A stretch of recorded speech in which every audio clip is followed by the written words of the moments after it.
Good morning. I love that. I'm Mitch Mitchell, Chair of the San Diego Housing Commission Board of Commissioners, and it is 9:07 a.m. on November 7th, 2025, and I'm going to call to order today's special meeting of the board. We are meeting in person this morning with commissioners, staff, and members of the public in attendance, and we do have a quorum with 5 commissioners present. Video of today's meeting is also being streamed live online. The link to watch today's meeting is at the Housing Commission website at www.sdhc.org. And to accommodate additional members of the public, if there are some who may wish to participate in today's meeting, we have set up an overflow room down the hall. The live streaming video of today's meeting will be shown in the overflow room as well.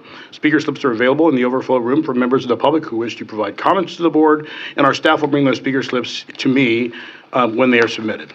At the appropriate time, our staff will escort any and all speakers from the overflow room to the podium to make sure they can provide their comments to the board in person. Members of the public here in the boardroom or in the overflow room who wish to provide comments to the board will need to complete a speaker slip and submit it to our Vice President, Scott Marshall. In the overflow room, submit your speaker slip to our communications staff that is in the room. And in a moment, I will be proposing that agenda items 100 and 101 be placed on the consent agenda for today's meeting. And Joy, I did see your speaker slip for one of the consent items. I do. I will call you. No problem. Members of the public may provide comments about the items on the consent agenda by submitting a speaker slip for that item before the board considers the consent agenda. And to speak in favor of any item on today's agenda, please submit a gold speaker slip. To speak in opposition, please submit a pink speaker slip. And those who wish to address the board about a topic that is not on the agenda, please submit a white speaker slip. Members of the public will have 3 minutes each to provide their comments. However, if a large number of people wish to provide non-agenda public comments on a single item, we may limit you to 1 minute each. Collective testimony by those who support or oppose an item shall be limited to 15 minutes total per side. So when I call your name, please step to the podium, state your name for the record, and begin making your comments. So we will first go to the non-agenda public comments, and I have 2 speaker slips for non-agenda public comments, and we'll start with Joy Senyata. Joy, you're up first this morning.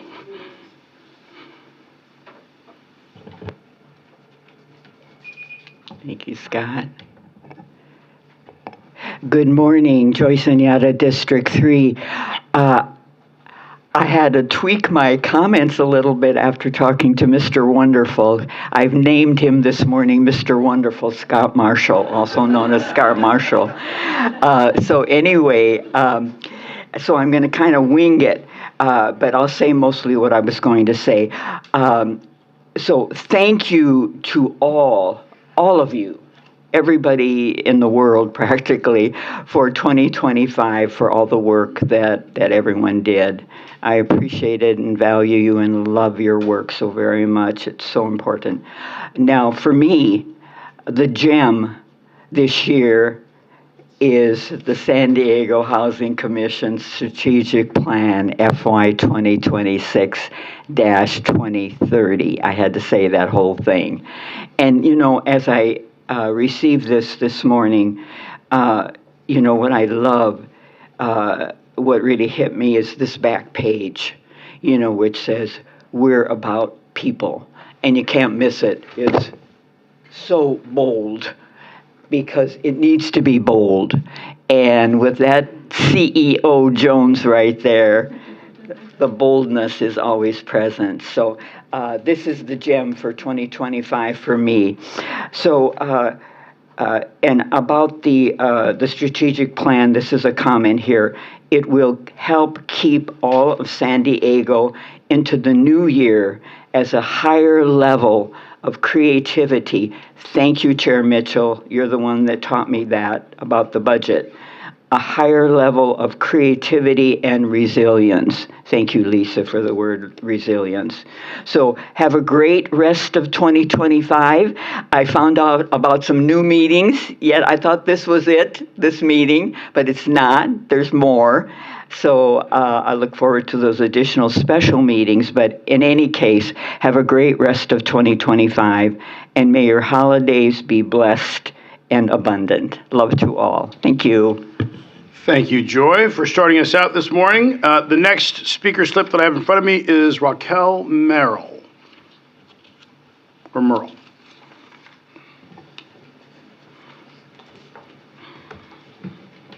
Hi, good morning. My name is Raquel Merrill, and I purchased my condo through the San Diego Affordable Housing Program. Sorry, just nervous.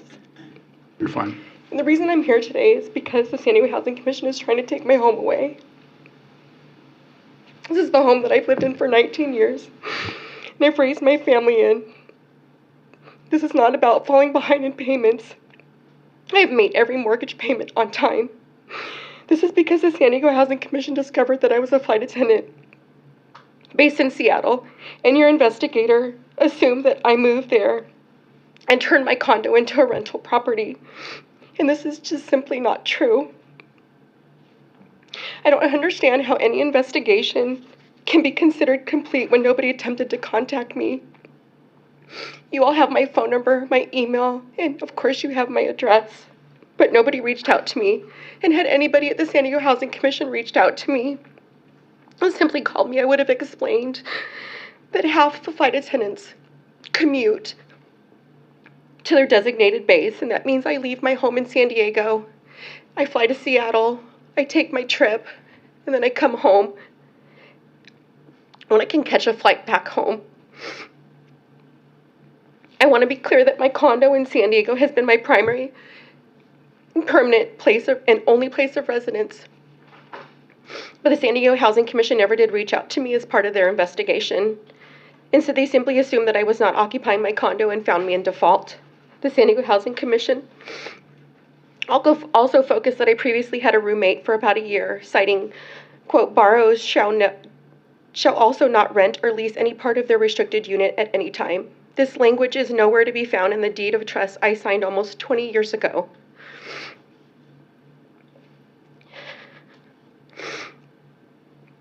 In fact, the provision I signed clearly allows for renting out the entire property for 30 days and has no restrictions on roommates. I'm in complete compliance with the rules and provisions from the deed of trust that I signed in 2006. Even if I had been in violation, which I was not, the San Diego Housing Commission was obligated to notify me of the violation and give me the opportunity to correct it. But they didn't do that either. Instead, they sent me a notice of default and stated that since you cannot retroactively go back in time and occupy the property during the periods of time you fraudulently failed to reside at the property as your primary residence, your options are to cure your material breach are either to pay the accelerated loan payoff or enter into an enforceable agreement to short sell the property, end quote. Not only did they not get it wrong with regard to me living there, they completely disregarded their obligation to notify me of a violation and give me the opportunity to correct it. Am I able to finish my... You want to go and finish your statement? Yes. I live paycheck to paycheck, and I'm trying my best to make ends meet. I don't have much in savings, and I can't afford a lawyer. The little money I have put back into my condo. For the 19 years, I've followed the rules. I've made all of my payments. I've acted in good faith, and I'm pleading with you all to do the same. Your mission is to keep people in their homes. Please help me keep mine. Thank you all for your time. Thank you very much. Lisa? Ms. Merrill, we'll have some folks connect with you in just a couple of minutes to meet with you, okay? Appreciate Thank you that. for coming. Thank you. Thank you for coming. Okay, we have reached that point where I will now ask commissioners if they would like to make any comments. Okay, I will make a couple comments as we get started. Clearly, I think today's meeting is important as we're going to see the challenges that have been presented. And as Joy mentioned, we've asked the team to be creative in our response to these challenges. We're in an interesting time here in the country, and I want to remind everybody in the room that poverty is not partisan. Poverty and the struggle is about people, and what you're going to hear about the budget may cause concerns, and it should, because we're dealing with a situation again that is not partisan. It is about keeping people housed. And I will add that, and Mr. C knows this, I have this really weak spot for housing people and making sure people are not hungry. The numbers that really strike me these days are there are 395,000 SNAP recipients in San Diego County. And, you know, when you think about it, we probably, in our 153 properties, 2,700 units, we probably have some SNAP recipients. And one of the things I'm going to ask the team to do is to make sure we're doing everything we can to make sure that we connect the SNAP recipients in our properties to the food bank. No one during this dispute in D.C. should be worried about hunger. 1 in 4 San Diegans face food insecurity amidst the homelessness crisis and the housing crisis that we already have. And I think that everybody should remember that hunger and homelessness, housing and food are not luxuries, they're necessities. And so I'm really proud of what this team is doing to get us a budget, to help us, you know, stay focused on the mission. And I will say that I read something this morning, and actually I heard it last night, where someone in D.C. said that they're not going to listen to the judge's order to make sure SNAP benefits are paid. And my first thought was, easily said by someone who's still getting paid during the shutdown. Someone who's not worried about feeding their family during the shutdown. Someone who, when they made this comment, thinking that it was defiant, was, in my opinion, being disrespectful. So I hope that there's a resolution to this situation soon because of the impact it's having on families, and people missed their first paycheck last Friday.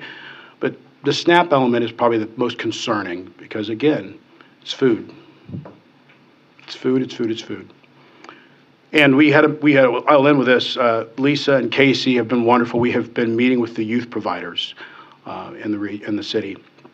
And one of the things that we talked to them about was that as the federal cuts start to happen, you know, homeless youth will also have a problem, you know, and we talked to them about, you know, whether or not we need to establish many pantries because, again, no one should go without food for any reason. And so I give the team credit because this is a great example of us being creative and organizing the youth providers. And Casey, thank you, because I know you've had to put up with all my ideas, and you probably wonder, God, is he calling me again today?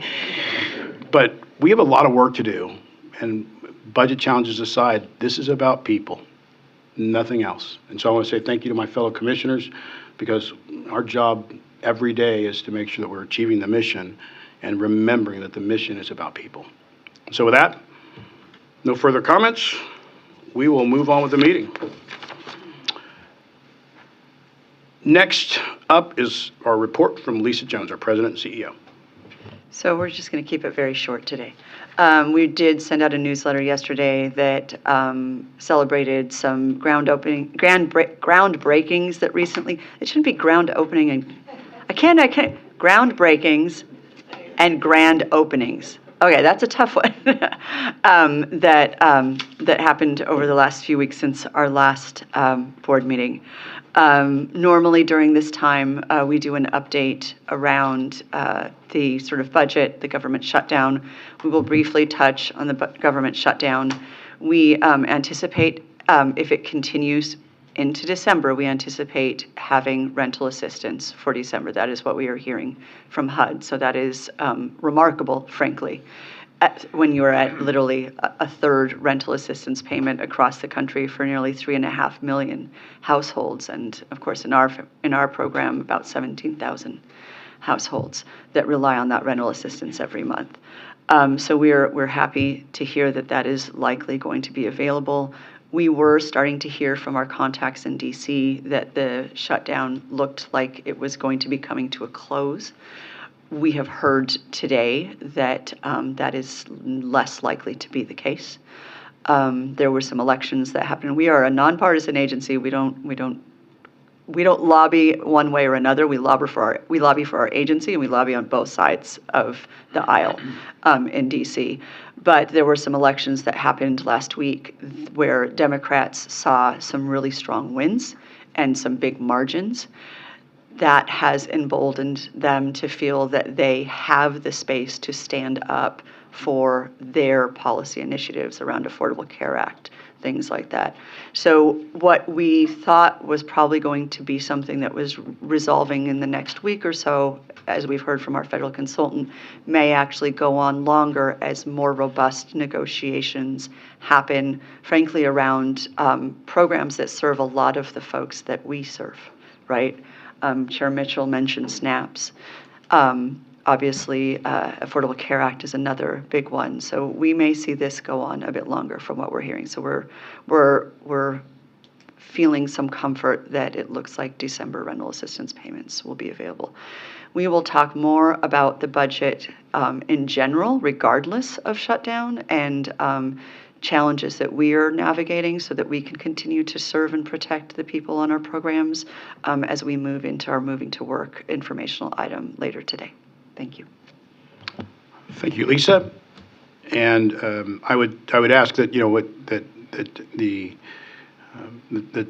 team remember that again everything you're doing. Mr. C once said this to me, that there will be struggles for families and people, and they may not ever know your name, but they will cherish everything you're doing to help them get through this time. So Lisa, that applies to everybody in this organization. All right. Next up on the agenda is the approval of the minutes of October 10th, 2025. It was the regular meeting and special meeting of the board. No speaker slips have been submitted regarding the minutes. So commissioners, any changes or comments, or is there a motion to approve the minutes from that meeting? Commissioner, Chair, Commissioner, on item 30 of the minutes, Commissioner Hubbard is Commissioner Hester. I knew that. I wasn't even at the meeting, and I knew that. Okay, so we will make that change, denote that, right? Yeah, so we will make that change. Thank you very much. Any other comments or changes? All right. Motion to approve. Okay, we have a motion by Commissioner Hester, second by Commissioner Jackson. All right, any further comments? Seeing none, all those in favor of the motion signify by saying aye. Aye. Any opposed? One abstention, I was not here. Vice Chair Klempner did a brilliant job of running the meeting, and so we will, the motion passes, and we will move on to the next item. The next item is the consent agenda, and as I said at the start of the meeting today, I'm proposing that items 100 and 101 be placed on the consent agenda. We do have a speaker slip for item 101, and so we will move to that speaker slip before voting on the consent agenda. Joyce Sunyata.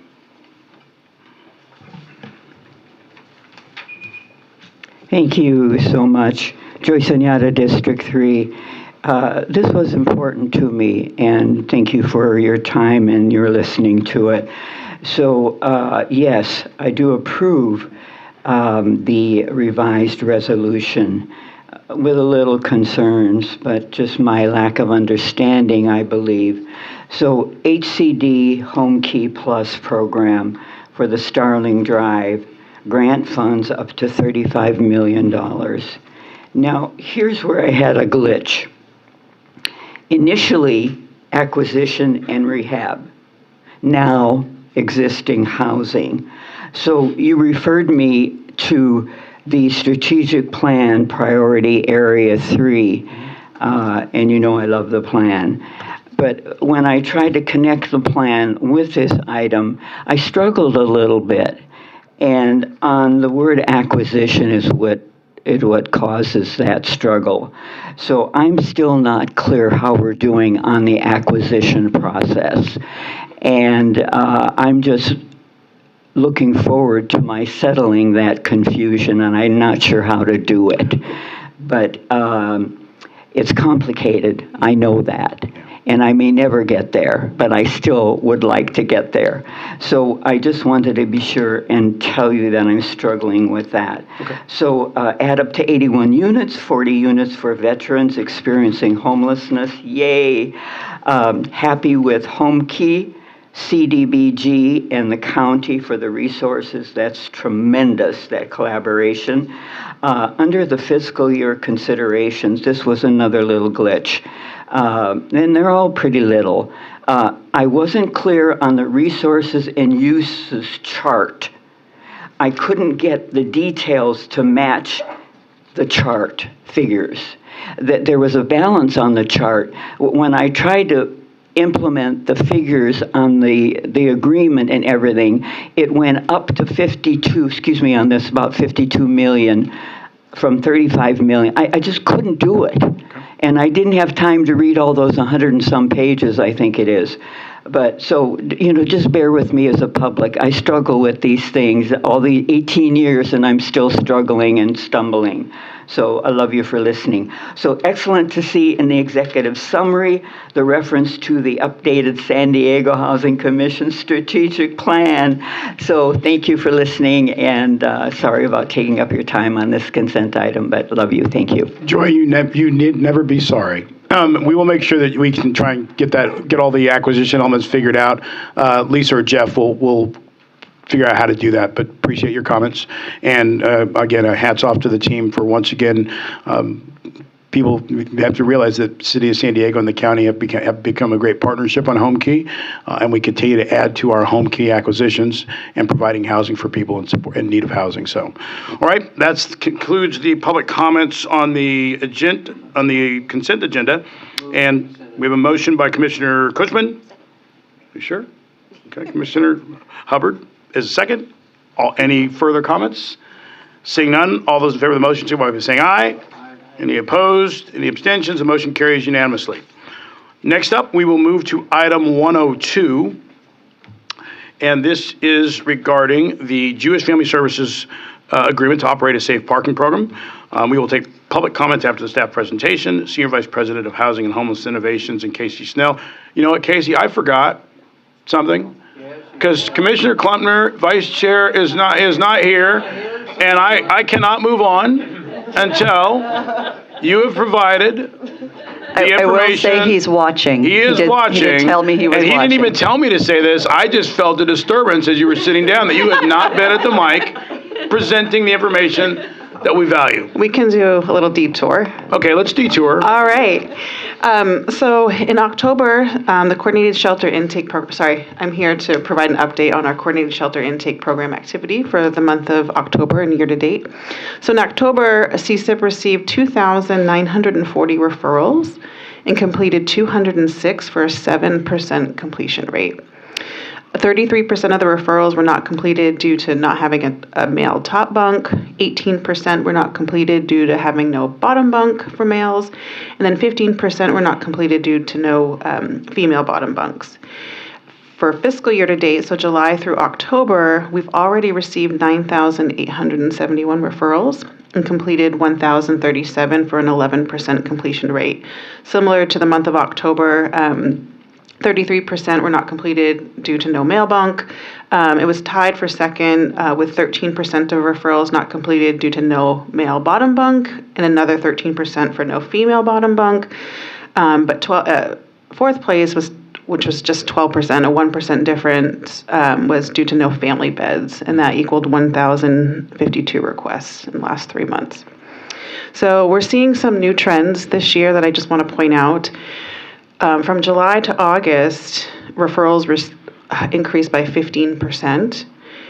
From September, referrals increased 21% from August, and October referrals increased by 7.5% from September. So overall, this is a 51% increase between July and October. So we are in the process, my team and I, of conducting further analysis to assess what factors are contributing to this, to the increased level of referral activity. We have, a few things in mind, but this is quite substantial. And so we'll definitely report back on what we find, but we're looking into this now that this is the third month that it's not an anomaly or an outlier, so we're going to look into this further. Casey, so repeat the number. We're up 51% on that statement to be heard loud and clear. From July to October, if you look between, Okay. Thank you very much. Those are sobering numbers. All right, so Casey, we will now move on to the presentation of item 102 regarding the safe parking program. Great, thank you.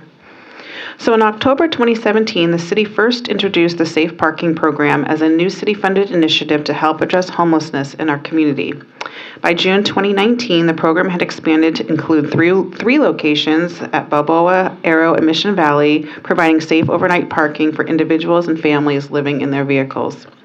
Since then, the city has added 2 more sites at Rose Canyon, which was in 2024, and H Barracks in 2025, bringing the total to 5 safe parking locations across the city. In September 2024, Councilmember Sean Elo Rivera asked the Housing Commission to administer the contract to launch a new safe parking site at the former Central Elementary campus. The San Diego Unified School District offered the site specifically to support families experiencing homelessness, particularly those with children enrolled in the district schools. More than 8,300 San Diego Unified School District students were experiencing homelessness during the 23-24 school year, according to the California Department of Education. That is about 8% of the district's total student population. At the time, there was insufficient funding in fiscal 2025 budget to launch and sustain this program. However, in its approval of the city's fiscal year 2026 budget, the City Council allocated $250,000 specifically for this proposed safe parking program. And thankfully, the Regional Task Force on Homelessness has committed the balance of the funding to fully fund the program. Last week, on October 28th, the San Diego Unified School District Board of Education approved a license agreement with the Housing Commission for the operation of the program at the site. The site is at the old Central Elementary campus in City Heights. The proposed safe parking program will provide a safe place to park and sleep for a minimum of 40 families with children experiencing homelessness. The program is designed to be low barrier and welcoming. It will operate every night from 6 p.m. to 7 a.m. We're working closely with the school district to prioritize referrals, ensuring that families with children and local schools get the support they need. The program service model aims to resolve the family's homelessness through housing-focused services, including but not limited to determining diversion opportunities, housing navigation and assistance in locating permanent housing or other long-term housing resources, completion of intake and needs assessments, coordination with the school district's homeless and foster care liaison, coordination with and referrals to the County of San Diego, State of California, and federal programs, as well as nonprofits and social service agencies as appropriate, and access to a classroom trailer on campus for homework, meeting with program participants and staff, and meal preparation. Jewish Family Service is a client-centered experience provider with a long-standing presence in San Diego. Jewish Family Service serves over 70,000 people each year and brings a wealth of experience in areas like food assistance, education, and housing. They currently operate all 5 of the city's safe parking sites, demonstrating their expertise in managing such programs. They are well equipped to run this type of program effectively. As outlined in this table on the slide, funding for the initial operating term totals $563,350. The funding sources for fiscal year 2026 are General Fund and Regional Task Force on Homelessness funding. The option year will be exercised contingent on the availability of funding for this purpose. Staff recommends the board take the actions detailed in the staff report and shown on this slide. And then that concludes our presentation. We are available for questions with Kaylee Levitt, Vice President of Government Affairs at Jewish Family Service. All right, thank you very much for the presentation. Commissioners, we have one speaker slip on item 102, and that is Joyce Inyata.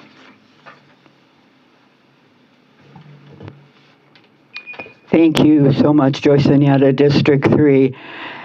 Wow, Jewish Family Service. What can we say about them? I mean, can we just, I wasn't going to say this. I may need some more time, Scott, but can we use them somehow as a model, a pilot program to see how they do their work so fabulous and how it works and how it helps us all these years. So I can't say enough. And I also want to thank Councilmember Elo Rivera for his work with the Housing Commission on different areas. We really appreciate that so much, Councilmember Elo Rivera. So yes to the agreement with Jewish Family Service for Polk Avenue Safe Parking Program. You, all of you, lifted their home size of a vehicle into a larger space with many supportive amenities to help them meet their basic needs. Thank you so much to all of you. I have supported this project from the very beginning. I love the Safe Parking Project. It's just a big shining success story. So one concern, if we go up to 20% on the compensation, I did the math, that is $112,670 of the agreement amount. That gives me a little bit of heartburn. That seems, oh, that's a lot of money. So yet I feel certain that you are wise in using the homelessness funds. So it's big work, it's important work, and Jewish Family Services, we love you. Love to all. Thank you. Thank you, Joy. All right, there are no further speaker slips on this item. We will now move on to commissioner comments, or I will entertain a motion. Motion by Commissioner Cushman. Second by Commissioner Hester. With our appreciation. Johanna, you're second? Okay. All right.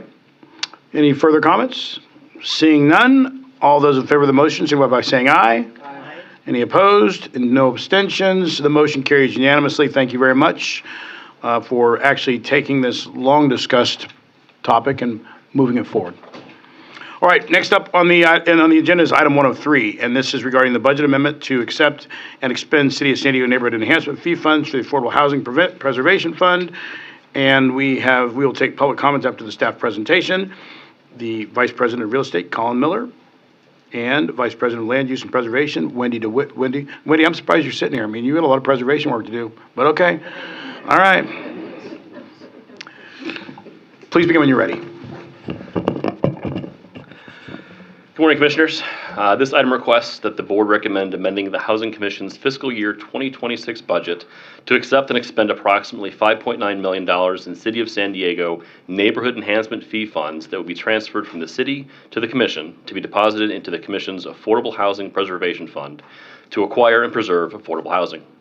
This is our next step in creating a preservation fund as part of the City Council-approved Affordable Housing Preservation Strategy, action item number 4. I'll turn it over to Wendy DeWitt. Thanks, Colin.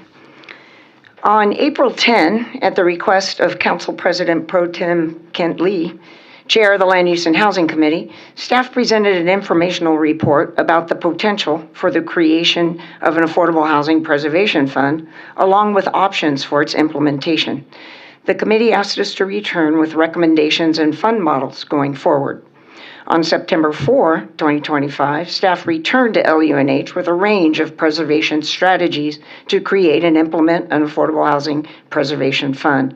The committee unanimously approved recommending that the City Council take the staff recommended actions detailed in the staff report to establish an Affordable Housing Preservation Fund.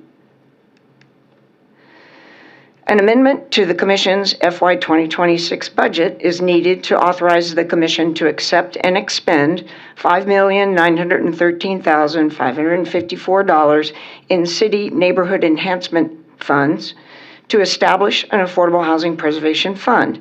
The City Council originally allocated $5 million at the time of the adoption of the city's 2026 budget, but the NEF funds have grown since then, since that council action, due to new developments paying into the fund. Staff is working with the city to determine the process for transferring the NEF funds to the Housing Commission. The proposed budget amendment would be presented to the Housing Authority at the same meeting at which the City Council considers the committee-approved recommendations to approve the Preservation Fund strategies. In response to the committee's direction, staff examined a range of preservation strategies. These strategies support timely action with long-term affordability and an adaptable implementation. The emphasis is on mixed income acquisitions that avoid the delays related to applying for competitive tax credit financing. It utilizes public ownership through SDHC and its nonprofit affiliate, Housing Development Partners, and offers a practical and scalable path forward. The proposed Preservation Fund framework outlines the implementation options as follows. First, the use of 501c3 bond or governmental purpose bond financing, along with neighborhood enhancement fee funds. HDP, as a 501c3, can utilize these bonds for HDP ownership. Governmental purpose bonds would be used by the Commission for Commission ownership. The bonds would finance the acquisition of NOAA properties, along with NEF funds to close the funding gap between what the tax-exempt bonds can support and the total acquisition cost. Ownership and oversight through Housing Development Partners. Under this scenario, NOAA properties at risk of conversion to market rate would be acquired and owned by HDP. HDP's 5013 status allows it to benefit from tax-exempt bond financing and provides a direct, cost-effective pathway to acquisition. It also preserves public stewardship and leverages HDP's operational capacity. Ownership and oversight through SDHC. The Housing Commission could also purchase, own, and operate preservation units where its status as a public agency is beneficial, such as purchases from another governmental entity or where tenants need resources or programs that presently exist at the Housing Commission, such as homelessness prevention. Having this flexibility helps us cover a wide range of potential property purchases.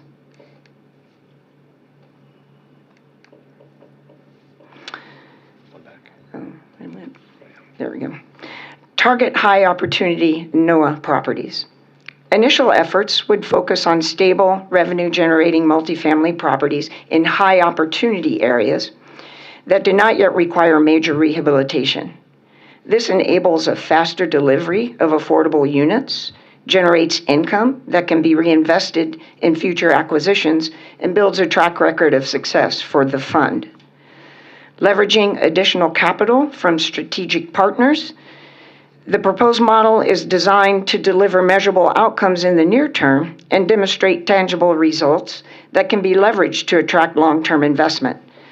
As the program establishes a successful track record, it can position the Housing Commission to explore new partnerships, such as with philanthropic foundations, Community Reinvestment Act-motivated financial institutions, major employers, and healthcare systems. These partnerships can ultimately help expand the scope and sustainability of preservation efforts. Identify and combine restricted fund balances to use in the Preservation Fund. We promised the Land Use and Housing Committee that we would look at new resources and be creative. So both the Commission and the City have identified funding sources that have restrictions requiring the funds to be spent in defined geographic regions where we've found that each fund by itself is insufficient to fully fund new construction. So we're working with the city to explore the potential reallocation of these funds for preservation if legally permissible.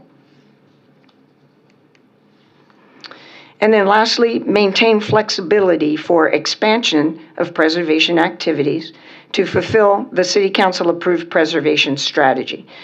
This strategy really explains the vision for the fund to expand and grow beyond the initial acquisitions. The initial phase, with its focus on acquisitions and development through HDP or SDHC, is a simple, more direct financing structure. It will establish the Preservation Fund, get it established quickly, and provide more immediate results. It doesn't compete for existing affordable housing financing resources. Using the Preservation Fund to finance pre-development expenses and acquisitions allows funds to be repaid sooner when permanent financing for the project is in place. Funds are recycled and become available for new projects, allowing the preservation fund to become a revolving loan fund sooner. A successful track record makes it easier to attract additional investment. As the fund balance grows, new programs can be established, such as the Small Sites Rehabilitation Program for NOAA, which is action item number 3 of the city's preservation strategy. Preservation activities could be further expanded through partnerships, such as with the selected Community Development Financial Institution, or CDFI. These are U.S. Treasury certified organizations that specialize in community-based investment, and they can attract additional philanthropic, private, and institutional capital. Staff recommends that the Housing Commission Board of Commissioners recommend that the Housing Authority in the City of San Diego take the 2 actions shown on this page, as well as detailed in the staff report. Thank you, and we're available for questions. All right, that ends the formal presentation. We have one speaker slip on item 103 that has been submitted, and that is Joyce Nyata. Thank you, Scott. Joyce Anyata, District 3, thank you so much. So yes, on the 2 action portions of this item, and we're amending the FY26 budget of San Diego Neighborhood Enhancement Fee Funds for affordable housing preservation. 2 little caveats before I move on. I'm still learning about the HDP. I love these acronyms, and this is an important one and a wonderful one. And the other caveat is love the words philanthropic partnerships. They're magical, aren't they? He knows about that. He'll take us there, won't you? So Wendy and Colin, wow, what a great report. And the whole history and the network of this idea of preservation of housing. Thank you for your work on this. It's been absolutely fabulous, and she's my preservation guru right there, that Wendy. Thank you so very much to the whole team. You know, it takes a team, doesn't it? So appreciate it. So let's see, Wendy DeWitt knows, she knows how much I support preservation. It started right here. My love of preservation started right here in this meeting space. I think it was about 5-6 years ago when I introduced my 3 Ps. And the 3 Ps are preservation, prevention, and powering. So neighborhood enhancement is powering our people and their quality of life. And in this case, it's via preserving homes for them. Keep this great work up. 5 stars. Thank you so much, and love to all. Thank you, Joy. All right, that is the end of all the speaker slips on this item. So with that, we will now move to Commissioner questions, comments, or a motion. Commissioner Hubbard has, I think, made a motion. We have a motion by Commissioner Hubbard. Second by Commissioner Jackson. Okay. Commend the staff. Wendy, as I mentioned, I know that you have a fairly impactful task. Really extremely impactful task. The fact you're still sitting here, I can't believe it, ahead of you. But in the end, thank you very much for the presentation. With no further comments, we have a motion and a second. For all those in favor, signify by saying aye. Any opposed? None. No abstentions. The motion carries. Thank you very much. All right. We now move on to the next item of the agenda, which is item 104. This is the informational workshop about the fiscal year 2026 Moving to Work Annual Plan Amendment. We will take public comments after the staff presentation, and our President and Chief Executive Officer, Lisa Jones, will present the next item. And as a Swin, I've been waiting for you to come up. And Deborah Fischel-Falk. Both welcome this morning, and please begin when you're ready. Thank you. So, Lisa Jones, and joined by Azucena Valladolid and Deborah Fischel-Falk, and we're going to be talking today about recommended updates to our Moving to Work initiative Path to Success, which would go through a process of public noticing, which we'll also discuss. But we're going to start with talking about our budget and sort of the status of the San Diego Housing Commission's voucher program. So you've been hearing for quite some time, certainly during the last year, but even before that, that our federal funding that we receive is not sufficient enough to support rental assistance for the Housing Commission's existing voucher families. We are essentially spending more than we are receiving from the federal government in rental assistance and programs on our voucher program. We are proposing updates to the way that we calculate the family contribution amount, which is the amount that rental assistance participants pay toward the monthly contract rent. This is due to rising rental assistance costs amid, frankly, diminishing federal funding. And the proposed updates will help us continue to serve as many housing choice voucher families as possible and will minimize the risk of us having to actually terminate voucher assistance for some existing families. That is something that is untenable to us as an organization, as a staff, I know as a board, and policymakers as well. We have tough decisions in front of us. None of them are great, but we are trying to do everything we can amidst profound changing policy priorities at a federal level that are undermining resources for some of the most vulnerable people in our community and protect the families we serve from losing rental assistance entirely, which would be a devastating impact.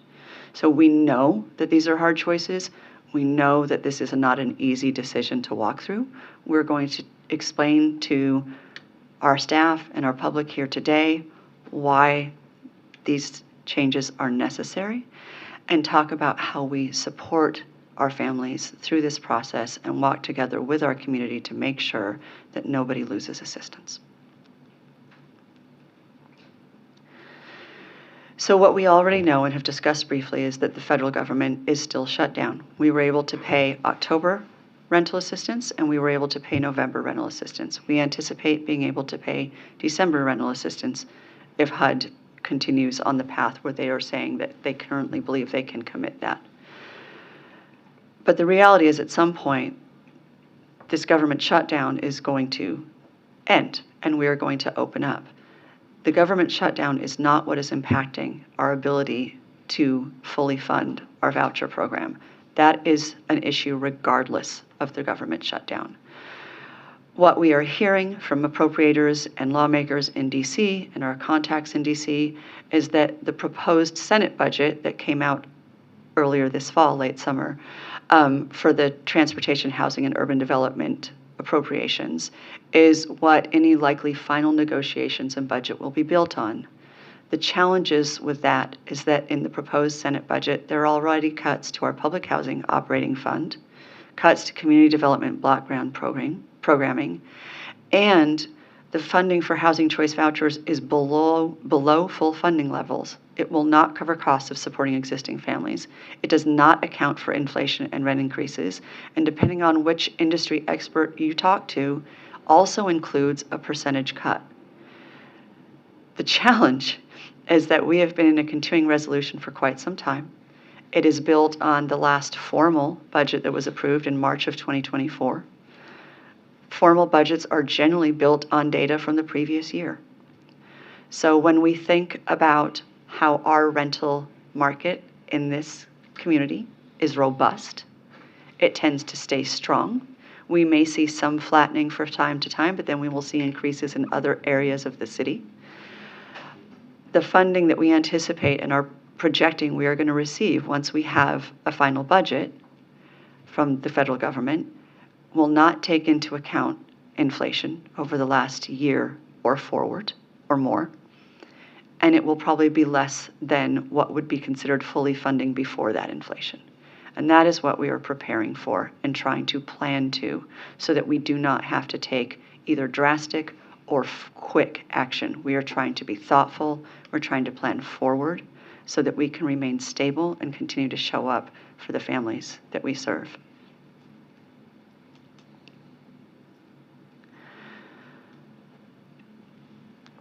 The other challenge that we have talked about many times, we've been talking about it over the last 2 years. The last time I think we presented this table publicly was in May of this year when we were talking about this fiscal year budget. At that time, we had seen a 67% increase between fiscal year 2020 and fiscal year 25. Now we are showing an 80% increase in the average cost to support a family on our voucher program on a monthly basis since 2020. Those are significant increases. There are a lot of reasons for that. Obviously, we have a very robust and strong housing market here. We have also seen certain areas of our city start to catch up that had been behind for a number of years. And we have tried to make accommodation to really represent and support that. In addition, we have made policy choices as a community and as policymakers to make sure that the most vulnerable people in our community, those experiencing homelessness, have access to housing. So we have implemented a lot more permanent supportive housing than we have in years before 2020. That permanent supportive housing is serving the most vulnerable people. It costs more per household to support them and make sure that they can be stable. So a permanent supportive housing voucher on average costs nearly $400 more a month than that $1,576.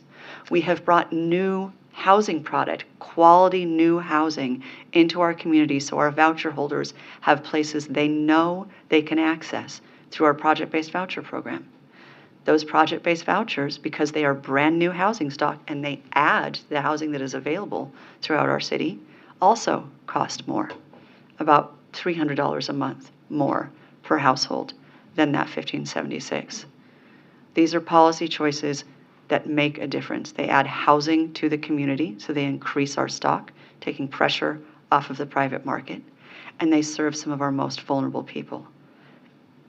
Those, in addition to what continue to be rising rents and one of the most robust private rental markets in our country, are how we get to an 80% increase that we have to manage to budget for. If we go to the next slide, what we will see is in rental assistance payments alone, we are projecting a $26.6 million gap between the federal funds we are receiving for our program and the rental assistance we will be paying out between July of this year and June of next year. We are not receiving enough funds to continue to support every family on our program.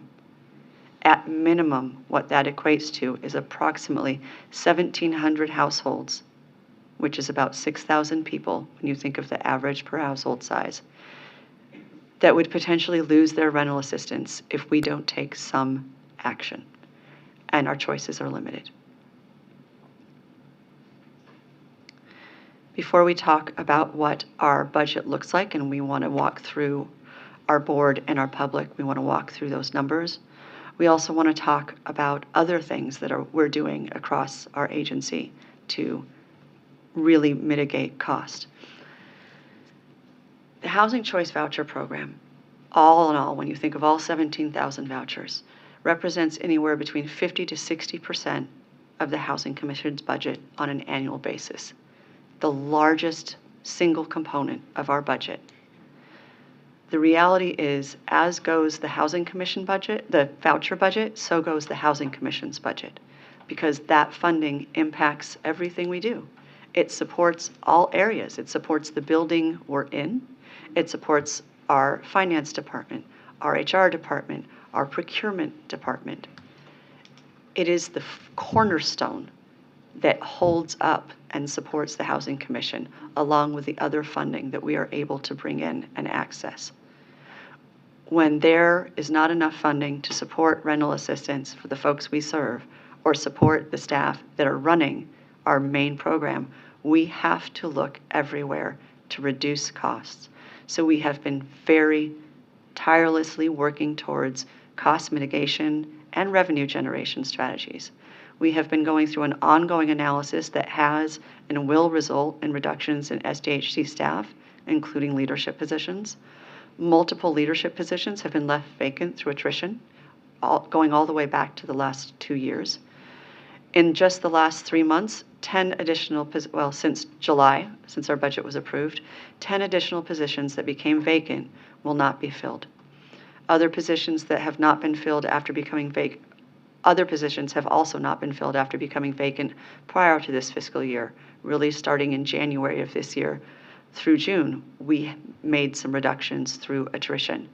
That didn't really show up in our June budget numbers, but that was because we brought some property management back in-house, which really sort of equalized and it looked flat. But the reality is we are reducing through attrition and being very thoughtful and reorganizing so that we can continue to support all of our programs so that our frontline staff can continue to do their work and have the supervision and resources they need. This last July, we did not provide performance incentive payments for vice presidents and above, and we did not provide cost of living adjustments or performance incentive payments for senior vice presidents above. Our senior staff, we are really trying to do everything we can to absorb some of those hits because we want to provide everything we can to our base and to our families we serve. If you look at SDHC's strategic plan, which was approved just this past October, it includes a variety of cost containment and revenue generation measures. I would say 50 to 60% of that strategic plan is really focused on cost containment and revenue generation. We are looking at what our core functions are. We are looking at what ancillary functions we can still support and which ones we can't. And we are trying to make sure that we are focused on the main activities of our rental assistance program, our real estate development, all of the 4,300 units we own and manage and the people that we serve within them, and our homelessness programs.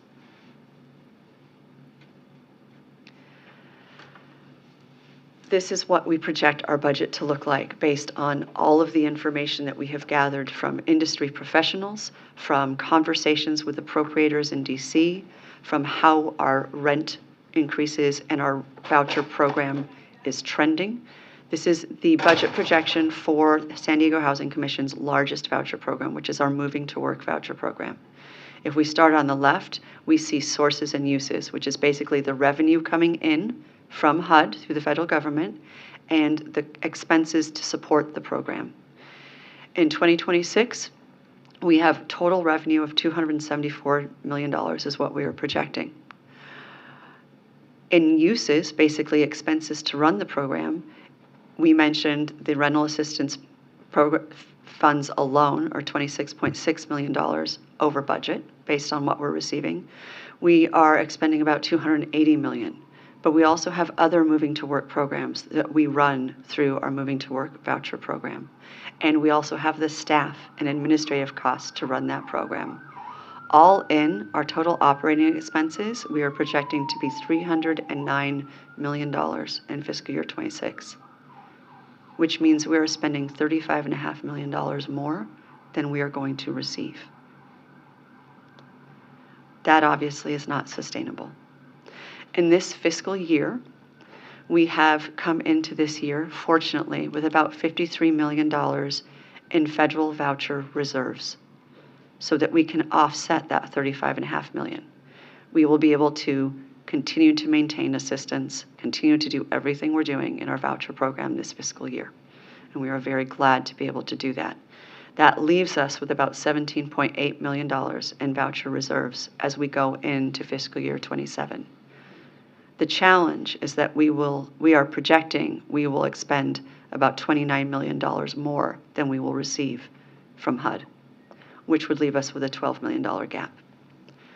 We can't spend money we don't have. So we have some really difficult choices ahead of us so that we can figure out how to solve for that. I've made it clear, our leadership has made it clear that we are committed to continuing to support everybody on our program today. That is our goal.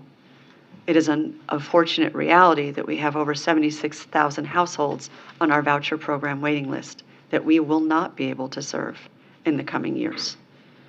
That waiting list and the length of time that people are waiting, while federal policy priorities are not fully providing funds to programs like ours, is going to grow.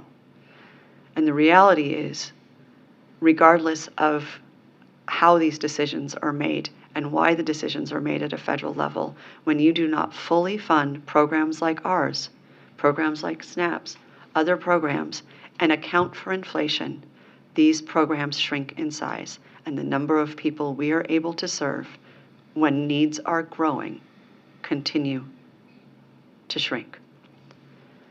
Our goal at the moment is just to try to support the people that are on our program today. So our recommendation, unfortunately, but it is the reality, is to ask everybody in our program to pay more in their family contribution towards the contract rent so we can keep everybody on the program. As we go to this next slide, it is the same numbers that we see before, except for those last two rows. In our Path to Success initiative, if we asked everybody to contribute more towards the overall contract rent, and we implemented in late 2026 or early 2027 calendar year, so a long runway to give people time to adjust, and we will talk about that, we anticipate saving approximately $9.5 million in that first implementation year in 2027. We would end up with a small $2.5 million gap, but that right sizes itself in 2028. Once fully implemented, the changes that we are recommending would create about a $30 to $31 million savings so that we can continue to support everybody that's on our program today. That also means that we would see some small reserves show up in 2028, again, offsetting 2026. And in 2029, we could see up to about $11.5 million in reserves. Our goal isn't to build reserves right now, but the reality is reserves are important. It is quite unique that in this shutdown, we have seen funding still be able to show up on a monthly basis. And I know, Commissioner Cushman, you've brought this up before. Reserves are critical. You've seen the same issues at the port in the past. The reality is 1 month of our rental assistance is about $26 million. Best practice would be to have about $26 million in reserves. That is not something we are going to be able to achieve over the next 4 years. And in reality, if federal funding shifts and is not what we are projecting, and it is not as good, that money is going to get eaten up quickly. We consider that $2 million and $11 million in 28 and 29 a very, very narrow margin. So what we're going to discuss about next is the options that we have ahead of us. The one that we have talked about, which would really only just break us even, barely, would be that approximately 1,700 households across our program would have to lose rental assistance entirely. That, as we said, is not something that we want to entertain as an agency. We are housers. We are here to house people. We are here to prevent people from losing their housing. Our focus across every program we have, whether it's real estate development, real estate finance, home ownership, the voucher program, our homeless programs, our focus is housing stability. The other option is that we ask every family on our voucher program, our Moving to Work voucher program, which is our largest program, it's about 14,500 households, to pay more in family contribution so that they can all remain on the program. We have put a lot of thought and consideration in how to do this thoughtfully, how to support people through this process, and Azucena and Deborah are going to walk you through what that looks like.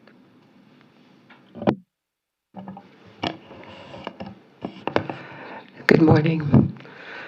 I'll be providing background information about our MTW designation and its benefits before Azucena walks you through the Path to Success updates. The Housing Commission is one of the original 39 agencies to receive the Moving to Work, or MTW, designation out of approximately 3,200 public housing authorities nationwide. This is a designation that is approved by Congress and administered by the Department of Housing and Urban Development, or HUD. MTW is a demonstration program for public housing authorities. It provides PHAs like the Housing Commission the flexibility to respond to the unique needs and challenges of its local community. MTW agencies are expected to meet three specific agencies, which are to reduce costs in federal expenditures, help families become more economically self-sufficient, which here in San Diego we focus on families that are able to work, and improve housing choices for families with low income. MTW agencies are required to assist substantially the same total number of eligible low-income families as would have been served if they didn't receive an MTW designation. MTW agencies are also required to submit requested changes to their programs to HUD for review. This process includes providing annual MTW plans and reports to HUD about the initiatives we implement and data about our voucher and public housing programs. And as of today, 138 agencies have been granted MTW status, either through the original agreement with HUD, like the Housing Commission, or as an expansion group. So I would like to talk about some of the proposed changes that we're considering making under our Moving to Work Path to Success program. There was a lot of careful consideration, there was a lot of analysis, there was a lot of review about our existing program and how it would impact our families. And so while we have put a lot of thoughtful consideration into this, we also understand that we are in a predicament where we have no other alternative but to consider making changes that would be asking our families to contribute more so that we can get to the ultimate achievement, which is to sustain all of the existing families that we have on our program to continue to receive the rental assistance that they need. So first, I'd like to explain and give some background about what Path to Success is and how we developed it and what the current specifications are. So Path to Success was one of our first large-scale Moving to Work initiatives that we implemented under our Moving to Work designation. Under a traditional voucher program and under traditional HUD rules, the more money a household or a family makes, the more money they are required to use of it as their contribution towards their rent. So it essentially disincentivizes families to pursue self-sufficiency and pursue, earning more income or reporting more income to the program. So we wanted to develop an initiative that would encourage and incentivize our families who were able to work to pursue additional income so that they can increase the quality of their life. They could build savings for emergencies, for education, for future goals that would help them create more self-sufficiency within their families. And so we came up with a rent calculation methodology that steered away from the traditional HUD calculation where typically a family is required to pay 30% as their family contribution. So one of the first things that we did is we took a look at all of the families that we served. And we understood and still understand that families that are elderly and or disabled may have some barriers or some limitations with going back to work and increasing incomes. So we established two populations across our voucher program. Number one was our elderly and disabled families. The elderly disabled families are those where the adults in the household are either 62 years or older, they're disabled, or they have a full-time student that's between the ages of 18 and 23. So for our elderly disabled families, we established a family contribution of 28.5%, and we set their minimum family contribution as 0, which is also different from the HUD traditional program. For the rest of our families who are not under the elderly or disabled family composition, we labeled them as able to work, or as you'll hear me refer moving forward as work-able families. So for work-able families, it's where a household has all of the adults who are either under 62 years old, they are not disabled, and they are not a full-time college student. With these families, we were able to establish an initiative that would motivate them to increase their earnings by doing a couple things. First, we established a minimum contribution amount that work-able families were subject to pay, regardless of the amount of income that they reported to the Housing Authority. This would in turn motivate them to either report some income or to work with our Achievement Academy, which is a workforce and economic development department, to gain the education, the training, or the skills so that they could start to engage in employment activities so that they can earn the income that would be needed to sustain the minimum contribution amounts. The second thing that we did is for families that do have earned wages or income, we established what's called like an income band or an income tier. And they were currently $5,000 each.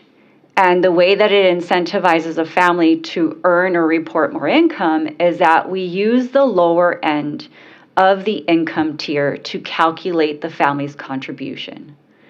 So for example, the example that you see on the slide here, the income band or tiers between $25,000 and $30,000. So if a family has income within that range, we take the lower end of the band, so $25,000, and we establish 30% of that lower end as that family's contribution. The incentive comes in where if the family increases their income anywhere within that income tier, their family contribution remains the same. We don't issue, like under a traditional voucher program, what some people might call like a penalty for making more money. We don't increase their family contribution until they exceed that $5,000 income band. So what we have seen over the past decade plus is that families really have been increasing their income and reporting it. Why? Because they are able to keep the income that they've increased within their household. They're not contributing it as their share of rent.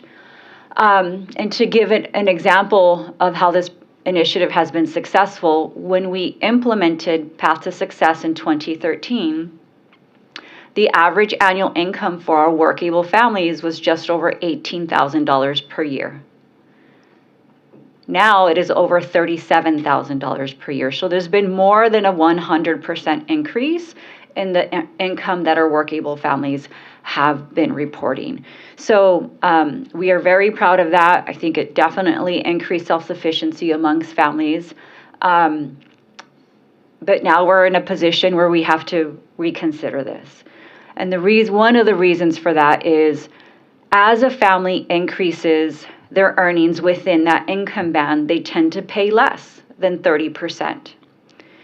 If somebody was to make at the top of this income tier $29,500, they're paying more along the lines of 24% of their income as their contribution towards rent. So we want to continue to help motivate families to earn more income and become self-reliant, but given the challenges in our fiscal uncertainty and insufficient funds, we are now in a position where we have to consider making some changes in our program. One of the things that we are considering changing is adding in a work-able 3 household composition.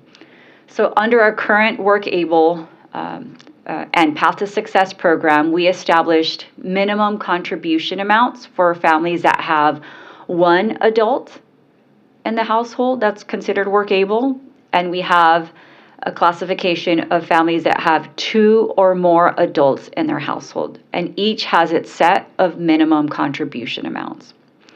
The contribution amounts have always been established and linked to our local minimum wage, and we take 30% of that in a formula, which I will explain in the next slide. So as our program continues to grow, we do have families that have 3 or more adults that are considered able to work that are within our program. So we would like to add in a work-able 3 household classification that would have its own set of a minimum contribution amount. The other change that we are proposing making is to eliminate our income tiers and instead use a straightforward percentage of 40% as a family's contribution percentage. Under a traditional HUD voucher program, HUD allows families on a voucher program to pay up to 40% of their adjusted income as their share of rent. So we are going to more closely align with that HUD rule. We are also proposing to update our minimum family contribution amounts and tie it to the local minimum wage that will go into effect in January of this year, of 2026, excuse me. The minimum wage is scheduled to increase to $17.75 per hour. The last time that we adjusted the minimum family contributions for our families was in January of 2020, and minimum wage at that time was $13 an hour. So while we have historically incremented and increased our minimum contribution amounts, we conducted analysis after 2020 to determine whether or not it was appropriate for us to increase those contribution amounts. And ultimately, we elected not to because of the circumstances that were taking place not only within San Diego, but worldwide. So we were in the middle of a pandemic where people were losing their jobs. They were not able to return to work.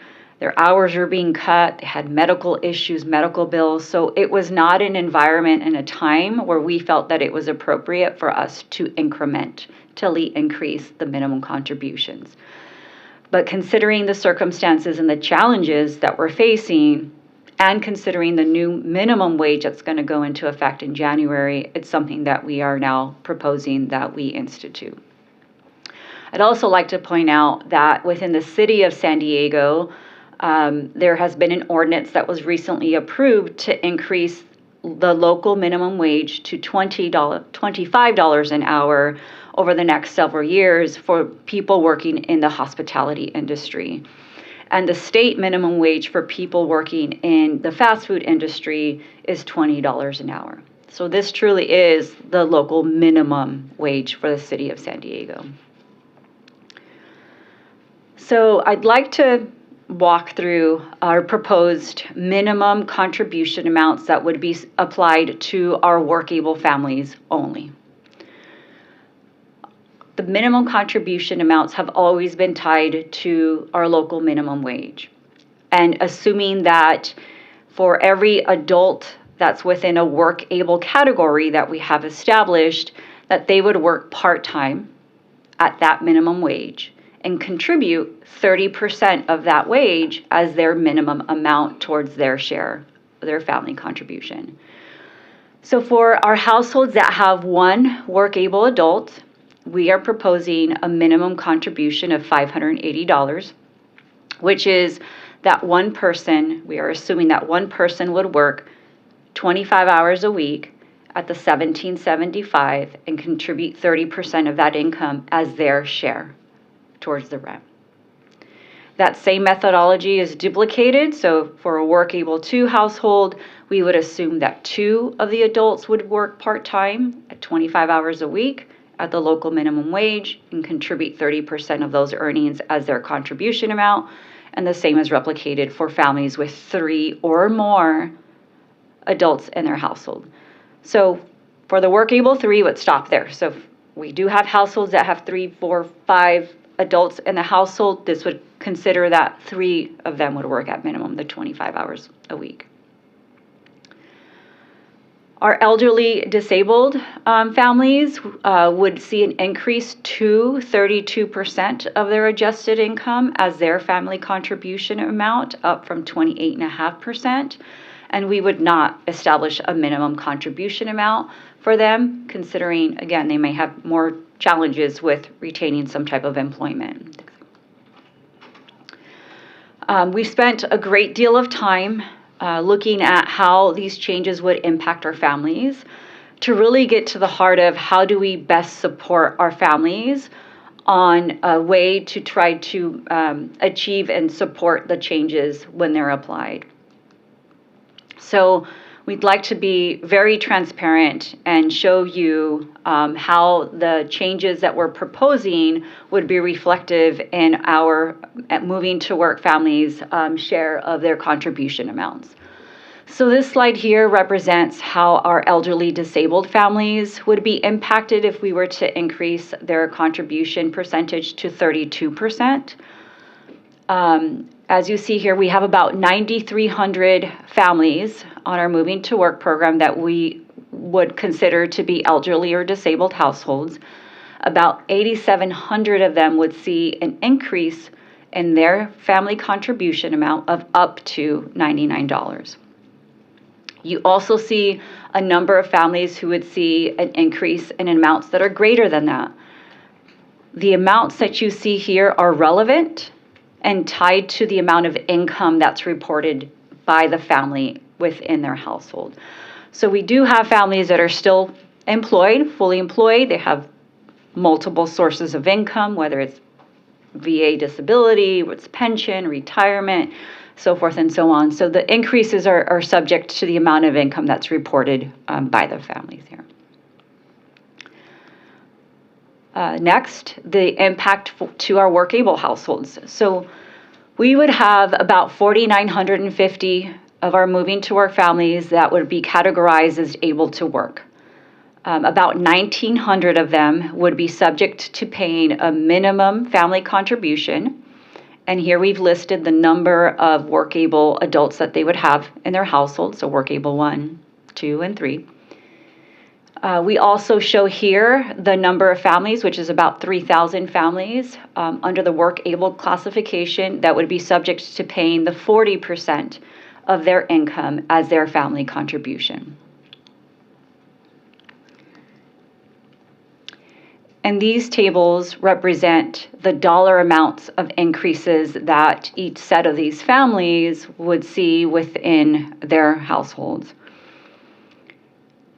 So for the families represented on the left columns would be the families who are subject to paying a minimum family contribution amount.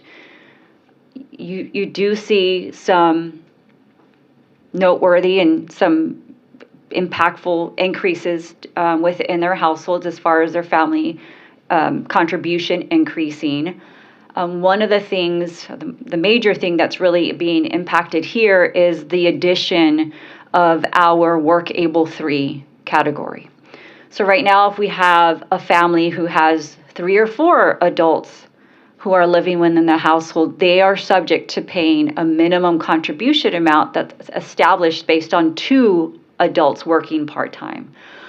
So for a lack of a better term, by right-sizing and adding in a work-able 3 households, we established a whole new set of minimum contribution amounts, which is still tied to each adult working part-time, 25 hours a week at the minimum wage. So that is one of the things that is contributing to the increases that you see here. For the column on the right, you see the families that would be subject to paying 40% of their income as their contribution amounts. One of the things that is greatly impacting these numbers here is, if you recall, when I had mentioned in our existing program, we have income tiers that are about $5,000 in a range.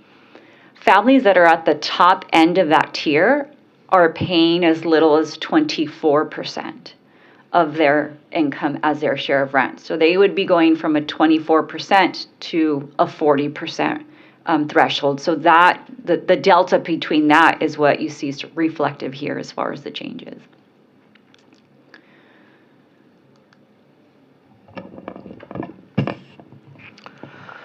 So we have developed a hardship policy specifically for the implementation of these updates. For eligible families, the policy would lower their minimum family contribution for 6 months if they are currently paying more than half of their income toward their family contribution. The family contribution would be adjusted to either $50, their previous contribution that was in place before the proposed change, or 50% of their adjusted income, whichever is the highest amount. During the hardship period, the household will be required to enroll in the Achievement Academy to actively engage with a work readiness specialist and participate in work readiness and self-sufficiency activities. Next slide. Before any changes happen, HUD will need to review and approve the proposed updates to the program. If the board approves the item when presented at the December 11th board meeting, we will submit the proposed changes to HUD for approval. We do understand the changes being proposed will have more significant impacts on some households, and families will need to prepare, adapt, and adjust. Once HUD approves the item, which would likely be sometime next February or March, we would be sending regular updates to impacted families, specifically explaining what is changing, the reasons the changes are necessary, and how the changes will affect families. We'll also provide information about resources to help households strengthen their income and other resources in preparation for the updates. This includes the Commission's Achievement Academy that offers programs and services that emphasize career planning, job skills, job placement, and personal financial education such as budgeting and credit, all at no cost. In addition, we'll share information about food, low-cost childcare, and utility resources provided by our nonprofit and other partners. We anticipate the updates to take place late in calendar year 2026 or early 2027. Obtaining public input is an important part of the HUD approval process and aligns with our agency's core values. The public comment period began October 31st and will close on November 30th. The draft plan is currently available on our website for members of the public to review and provide comments. Notices are being published in a variety of newspapers, and we reached out to households who may be impacted by the updates by mail and email. A high-level summary of the MTW plan amendment, including details on the proposed updates, is available on our website as well in multiple languages. There will also be a public hearing on Monday, November 17th, here at our offices. The hearing is open to members of the public who want to learn more about the MTW plan amendment and/or would like to provide public comment. Any public comments received will be reviewed and considered as the plan amendment is finalized and presented to the board for approval. Key upcoming dates to remember include November 17th, the day of the public hearing at our offices at noon, November 30th, when the public comment period closes, and December 11th, when the final draft of the plan will be presented to the board for consideration. Thank you, Deborah. Thank you, Azucena. So we've talked about the challenges we're facing, what staff is recommending as the best course of action, considering none of our options are great. We still have remaining uncertainties. That is just the reality that we are living in these days. Frankly, with unprecedented changing federal priorities, our reserves may be at risk. The reserves that we are counting on for this fiscal year and going into next year.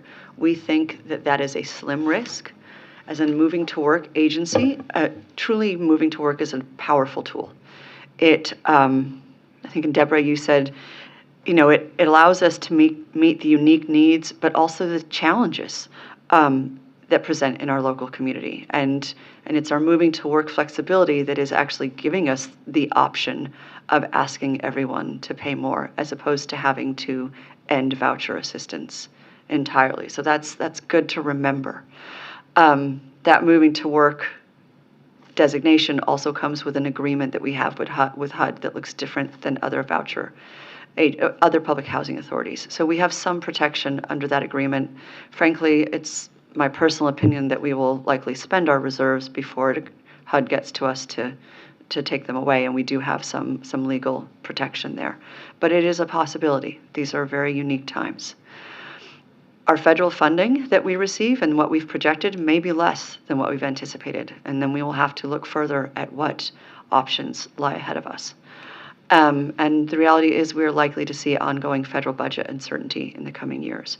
So I think what I want to emphasize to our policymakers and our public and our staff is that we are trying to work and our community and our families we serve.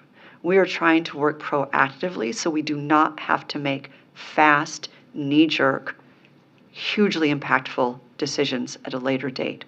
We are trying to be thoughtful now so that we can implement thoughtfully. Both Deborah and Azucena have talked about a runway and a timeline that gives people time to adjust and adapt. Certainly a call to our community to also help us support so that we can help families walk through this change, and also a hardship in addition to that for families that are seeing particular challenges. We talked about outreach through Voice and Viewpoint, San Diego Union Tribune, El Latino. We also are reaching out to our community-based organizations next week. We've called them together to talk this through. We've shared information with all of the members of the San Diego Regional Task Force on Homelessness, the San Diego Housing Federation. We've already met with legal aid, and we are continuing to reach out to other organizations, our Landlord Advisory Group, other advocacy organizations. We will reach out to 211, to the food bank, and Casey there, and as well as to our apartment association and our building industry association. We met with our union yesterday. We are focused on getting information out to people and gathering resources from our community to help walk through this challenge together. It takes all of us.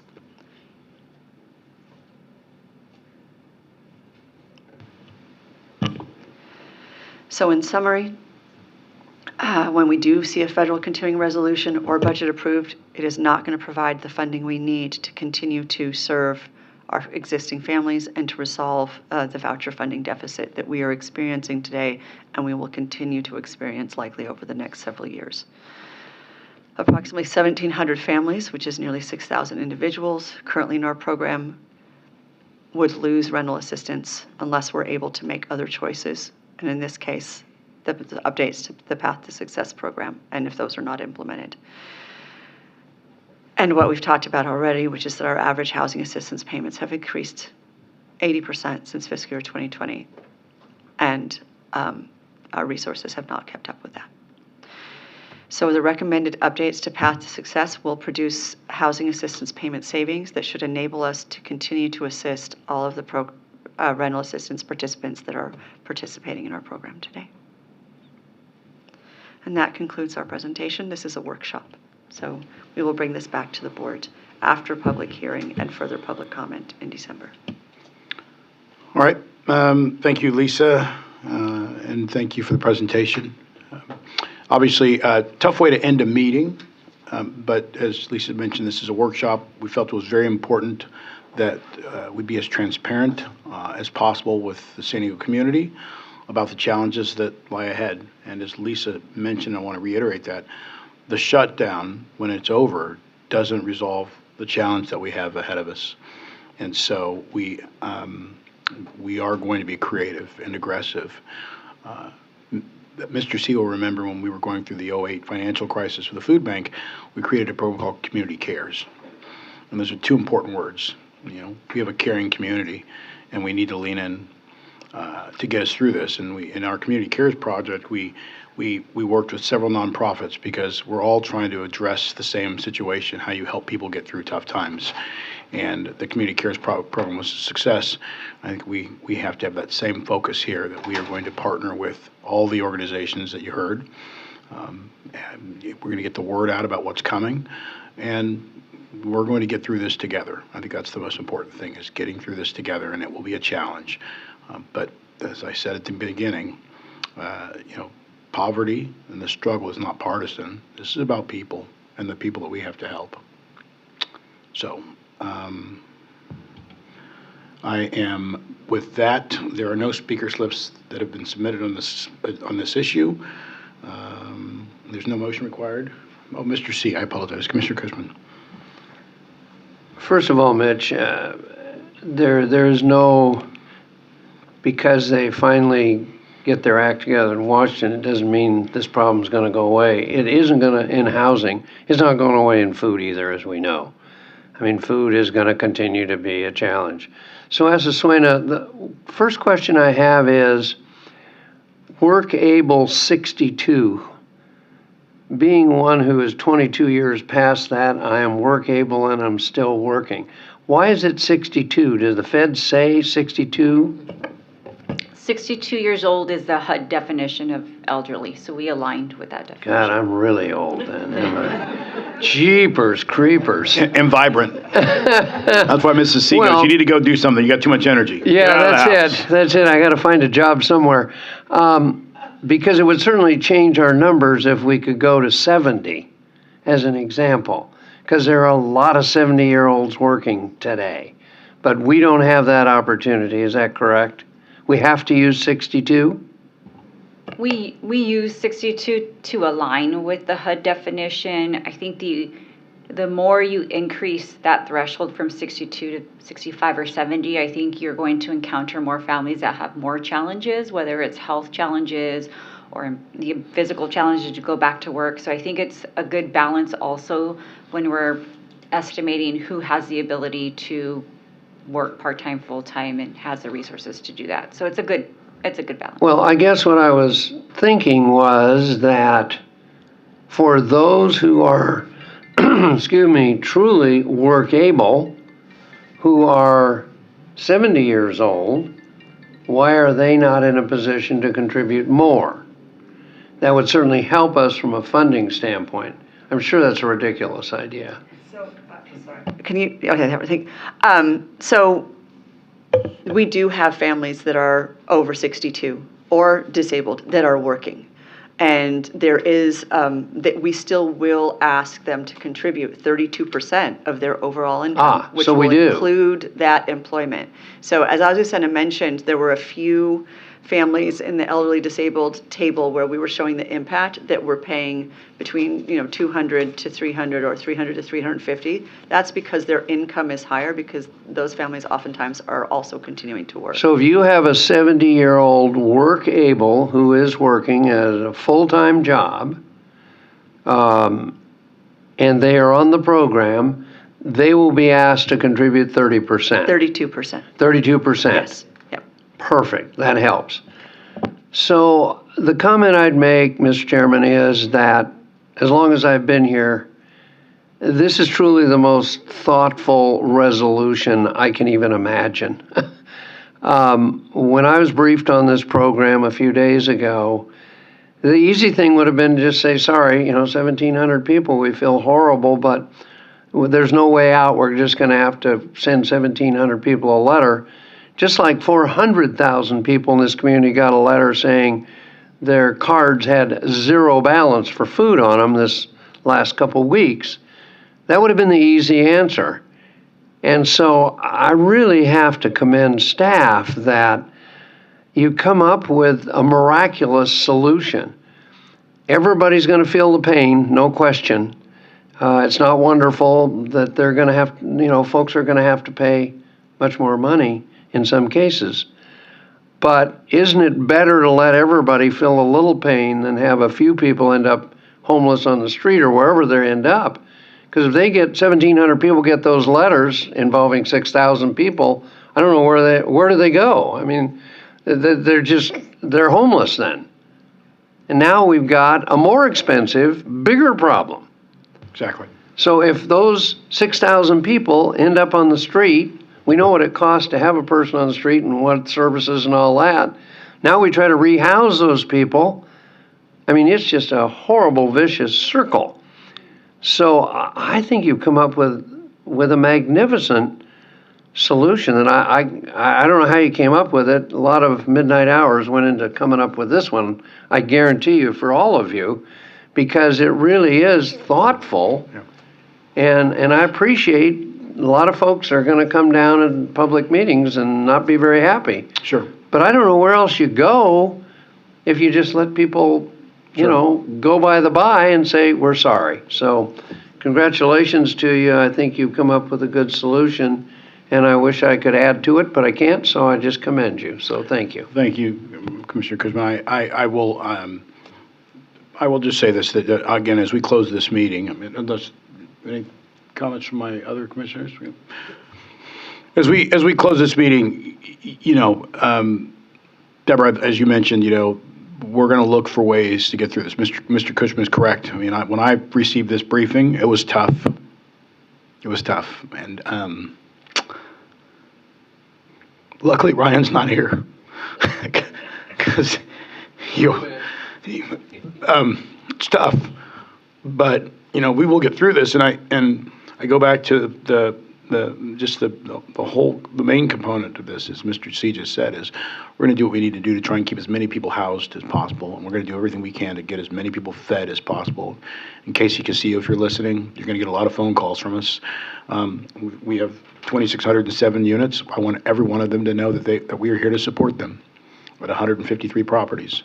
And I want everyone to know that's under the care of the Housing Commission, that we're going to do everything we can to get through this together. So with that, if there are no further comments or questions, Commissioner Jackson, I apologize. Go ahead. One comment I'd like to make is I realize the value of this, of spreading the pain out evenly across the board to everybody.